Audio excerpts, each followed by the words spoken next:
வணக்கம். வாழ்வியல் ஜோதிடம். நான் உங்கள் ஜோதிடர் ஈஸ்வர் சிவகிருஷ்ணன். கூடி பிரியல். கூடுதல் அப்படின்னா ஒன்று சேர்றது. நம்ம ஒன்றை சேர்ந்துட்டு பிரியக்கூடாது. நம்ம நட்பு பாராட்டிட்டு நம்ம உடனே அதுலேருந்து பிரிஞ்சு வந்துடக்கூடாது அப்படின்றதுக்காக அவை பாட்டி சொல்லியிருக்கிறாங்க. அதே போல் போற்றுதல் என்பது புணர்ந்தாரை பிரியாமை அப்படின்னு கலித்தொகையிலும் சொல்லியிருப்பாங்க. பொதுவாக நம்ம ஒருத்தரை விரும்பி நட்பு கொண்டுட்டா நம்ம அதிலிருந்து பிரிஞ்சு வந்துடக்கூடாது. அது நல்ல பண்பல்ல அப்படின்றது தான் தமிழ் மரபு. அதே போல் கூடா நட்பு, தீ நட்பு எல்லாம் உண்டு தான். அதனால தான் நம்மளுக்கு நட்பில் பிழை பொறுத்தல் அப்படின்னு சொல்லக்கூடியது. நண்பர்கிட்ட ஒரு சின்ன குற்றம் கூட இருந்துச்சுன்னா கண்டிப்பாக அதை நம்ம பொறுத்துக்கணும். ஏன்னா நெல்லுக்கும் உமியுண்டு, நீருக்கும் நுரையுண்டு அப்படின்னு சொல்லக்கூடியது. எல்லாத்துலேயும் ஏதாச்சும் ஒரு சின்ன குற்றம் குறை இருக்கும், அதை நம்ம பொறுத்துக்கணும்.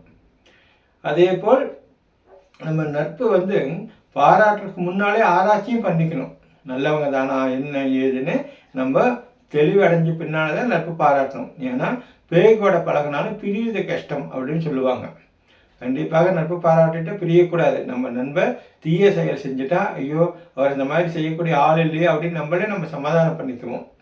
அதனால் நம்ம நட்பு பாராட்டுறதுக்கு முன்னாலேயும் நல்லா ஆராய்ச்சி பண்ணிக்கணும். நட்பு அப்படின்னு நம்ம அவங்ககிட்ட பழகிட்டாக்கா கண்டிப்பாக நம்ம பிரியக்கூடாது. அதுதான் கூடி பிரியல். அதே போல் நட்பு மட்டும் இல்லை, நல்ல குணத்துக்கூடையும் நீங்கள் கூடிட்டு அதுலேருந்து பிரியாதீங்க. முதல்ல பார்த்தோம் குணமது கைவிடலாம். அதே மாதிரி நம்ம நல்ல விஷயங்களை கண்டிப்பாக கைவிட்டு விடக்கூடாது, பிரிந்து வரக்கூடாது. நன்றி.